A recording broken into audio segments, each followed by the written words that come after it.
Hello mga mom and sir! Welcome po kayo sa aking channel, ang Mom Flourish Channel.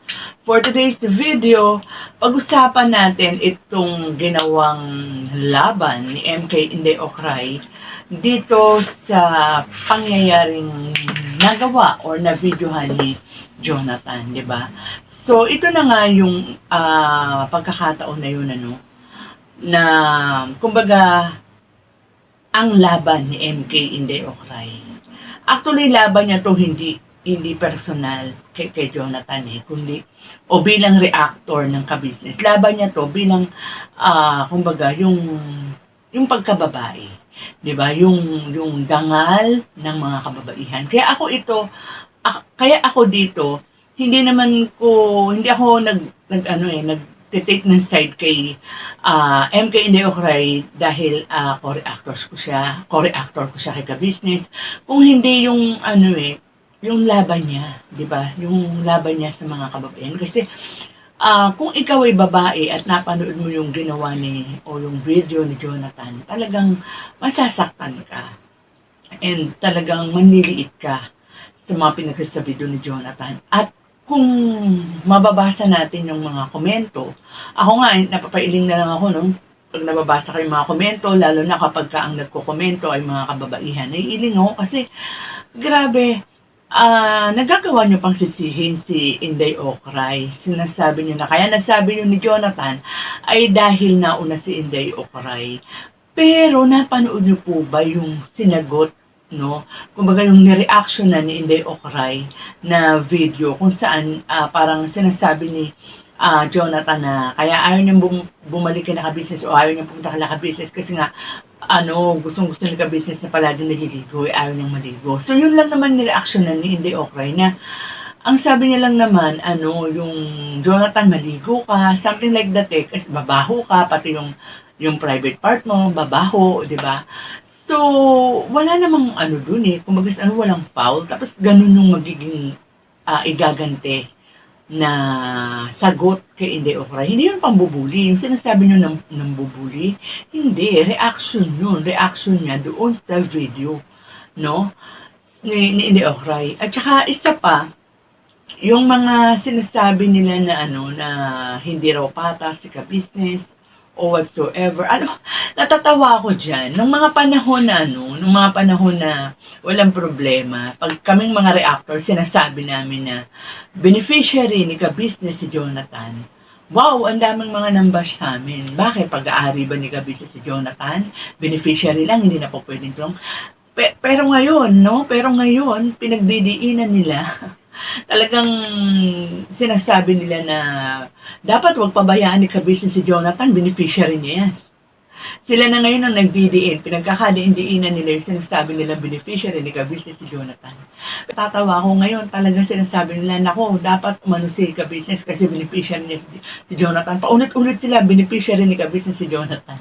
Pero mga panahon na kung ano yung mga sinasabi ni Jonathan kay ka-business, di ba? Ayoko na doon, ayoko nang bumalik doon, kung ano mga sinasabi niya, Pero ngayon, anong sabi niya? Babalik na raw siya kay ka-business, doon na raw siya matutulog kay ka-business, di ba? Iyan na yung sinasabi natin, Sa huli, doon ka pa rin kay ka-business tatakbo, di ba? So, pero nilinaw naman ni MK, day 1 pa lang, nilinaw na ni MK Inday Okray na ang laban niya ay hindi, labas si ka-business dito, labas.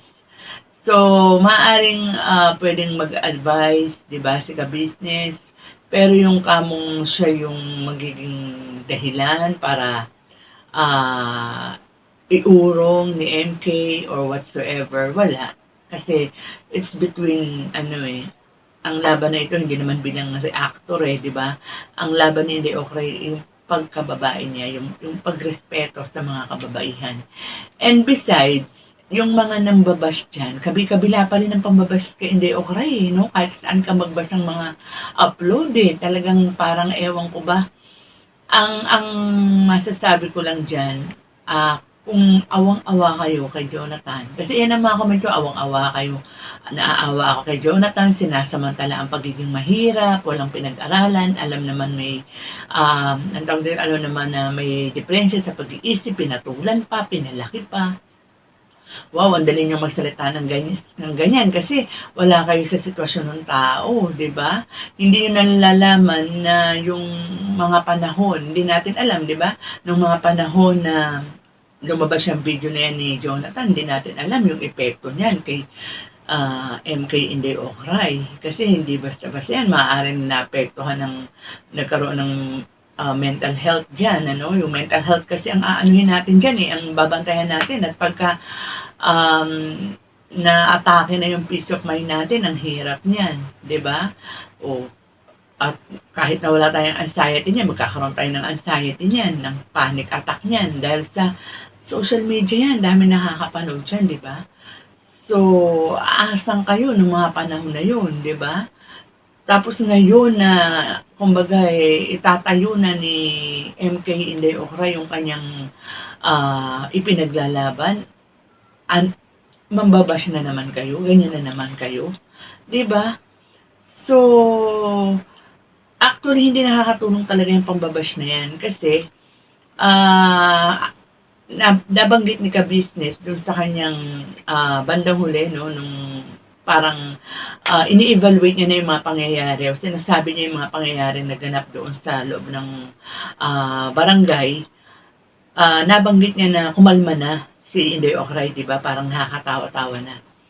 So, magandang senyales yun sa part ni Jonathan. Naglulubag-lubag na yung loob ni Inday Okray. Pero pag mababasa ni Inday Okray na naman yung mga pambabash nyo, na paninisi ninyo, na ang sinasabi ninyo, kaya nagawa ni Jonathan ay dahil kasalanan ni Inday Okray, baka magsiklab na naman yan. Baka magliyab na naman yan. Sa halip na kumakalma na, at di ba, pumapayapa na, baka mamaya, dahil dyan sa mga sinasabi ninyong kasalanan kasi ni Inday Okray, kaya nagkaganyan si Jonathan, lumaban na naman yan at patunayan niya na wala siyang kasalanan. Di ba? Kasi kahit saan mo tignan, talagang may tulog si Jonathan dyan o kung sino man yung nag-upload ng video. Kasi liable talaga yan, lalo pa nga, kababaihan yan. Alam naman natin, ano? So, isa pa, sinasabi ninyo, lagi niyong pinapangalandakan, ano, yung mga nambabash, na may diferensya sa pag-iisip si Jonathan, hindi yan, kumbaga, walang mangyayari dyan sa laban na yan ni MK, yun na nga ang nakapagtataka, may diferensya sa pag-iisip si Jonathan, hindi sabihin na natin na hindi nakakabasa, hindi nga marunong sumulat, hindi nakakaintindi ng pagdot-dot, di ba? May nagmamaniobra nung kanyang ng YouTube channel, hindi naman siya yung gumawa niyan, di ba? So nakakapagtaka rin yun, di ba? So nung yung revelasyon kanina na sinasabing mayroong mga nag-upload o may mga kasama si Jonathan doon sa video, day 1 pa lang, nung nilabas pa lang ni Jonathan, day 1 pa lang nang palabas si Jonathan sa video, alam naman na hindi nag-iisa si Jonathan dyan. Kasi unang-una, paano magkakaroon ng pamagat yan, di ba? Kung titignan mo yung mga in-upload ni Jonathan na siya lang talaga magulo, walang mga, basta lang nakakapag-post siya, walang mga thumbnail, walang mga pamagat, pero merong di ba? Paano nasulat, paano na-type ni Jonathan yun? So, kaya ako, alam na natin na may nagmamaniobra dyan. At merong nasa likod ng mga pangyayari kung bakit nai-upload at nagawa yan ni Jonathan. Ngayon, kung lagi niyong sinasabi na kasi may mga nabanggit na pangalan doon, sinasabi nila na hindi magagawa ni ganito, ni ganyan yan, kasi lagi naman natin napapanood na siya ay pinapayuhan. Lagi naman palang pinapayuhan ninyo si Jonathan, o lagi nilang pinapayuhan si Jonathan. Bakit yung pagkakataon na yan, hindi napayuhan si Jonathan? Diba? Sana, imposible naman din nila napanood yun. So, dapat dyan pa lang, ina-upload pa lang, nakita na yan, napanood na yan, hindi na in-upload yun, di ba? So, edi sana walang problema si Jonathan ngayon kahit na sabihin natin na may YouTube channel si Jonathan kung yan ay i-guide lang ng tama. Kasi, alam naman natin na maganda yung intention nila sa paggawa ng video ni Jonathan, ng YouTube channel ni Jonathan, di ba? Para maka-earn din syempre ng revenue para makatulong sa kanilang mag-ina. Kaya lang nangyayari nga, paano yun? Ganong upload, di ba? So, ano lang ang masasabi ko dyan. Basta ako, ang bottom line nitong mga pinagsasabi ko na ito, umahanga ako kay MK Indeocray kasi from Japan, no, talagang umuwi siya ng Pilipinas para ilaban niya talaga yung kanyang prinsipyo, ang dignidad ng mga kababaihan, di ba? And so, ayan, tingnan natin ang mga susunod na kabanata and according kay Ka-Business, batay doon sa kanyang video kanina, maaaring mayroon pang pagpapatawag no, na mangyari sa barangay. And this time, kasama na yung sinasabi ni Jonathan na mga kasama niya at nag-upload ng video na yun. No? Kasama na yatang iimbitahan. And so, abangan natin. So, eto maganda rin to no? Maganda rin itong ginawa na to ni Inday Ocray para lesson learned din yan, no? Na kasi parang lumalabas, no, pag napatunayan yan na talagang hindi si Jonathan ang nag-upload niyan at may mga kasama siya doon,